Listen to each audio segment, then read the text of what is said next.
We've got a message for failed lifelong politicians like Sherrod Brown and Joe Biden. It's time to go home. I'm ready to retire John Tester and take back the United States Senate. The Biden-Harris economy might be fine for millionaires like Senator Jackie Rosen, but it's terrible for Nevadans struggling with inflation and high prices. So there are 3 Republican candidates in 3 critical states trying to win a Senate seat: Montana, Nevada, and Ohio. Hot on the heels of the Democratic opponents in those states, it turns out those 3 vulnerable Democrats are skipping the DNC altogether in Chicago. We heard from Bernie Moreno on that tape. He joins us live now, the Ohio Republican Senate candidate. Sir, good morning to you. Tough race for you. We'll see how it goes with Sherrod Brown, but he's not going to Chicago, and he said, "I often skip conventions." And then I guess they did a deep dive at the Free Beacon and said he hasn't missed one since 1984. So what do you make of it, to you?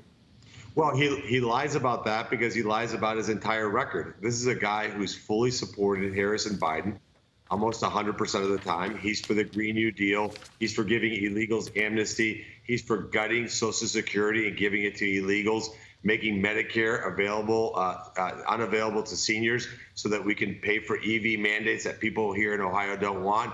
So this is as far left-wing a Democrat as exists anywhere in America, and he has no business representing Ohio.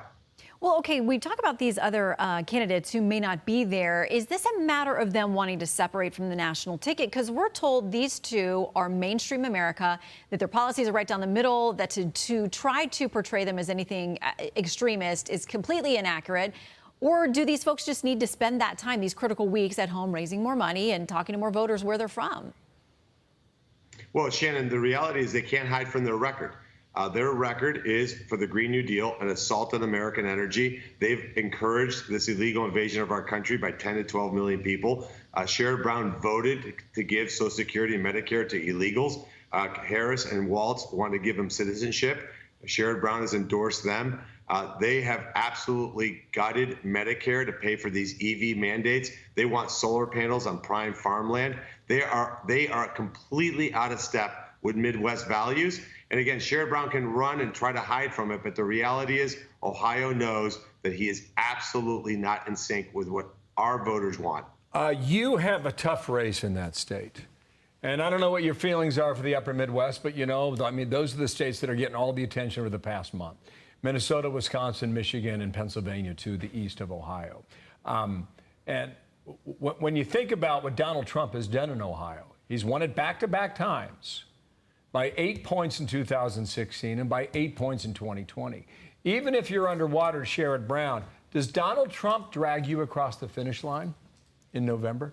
Well, President Trump is very popular here. He's going to win by 10 points. And the reason he's popular is because he's been talking about restoring our manufacturing might here in America, making sure we have peace and stability around the world, making sure that we're an energy-dominant country, and we have a safe and secure border. So the reality is once voters get to know who I am, get to know what Sherrod Brown is really about, I think we're going to win pretty resoundingly. And after 50 years, Bill, it's time to send this guy to the retirement home. These guys who want to die in office, we've got to get rid of them.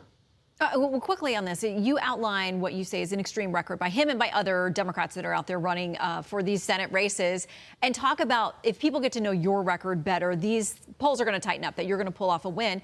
But is it a messaging issue, or is it that Ohio voters, some of these voters in other states, actually like the agenda of what they're hearing from these Democrat candidates? No, it's a factor of name ID. I spent 50 years in business. He spent 50 years in elected office. I'm somebody who's created jobs for thousands of people. He's a guy that's taken 200,000 manufacturing jobs and have them leave Ohio. He's rebuilt the middle class in Mexico and China. I want to rebuild the middle class here in America. So it's just that when you've been there 50 years, people just know who you are.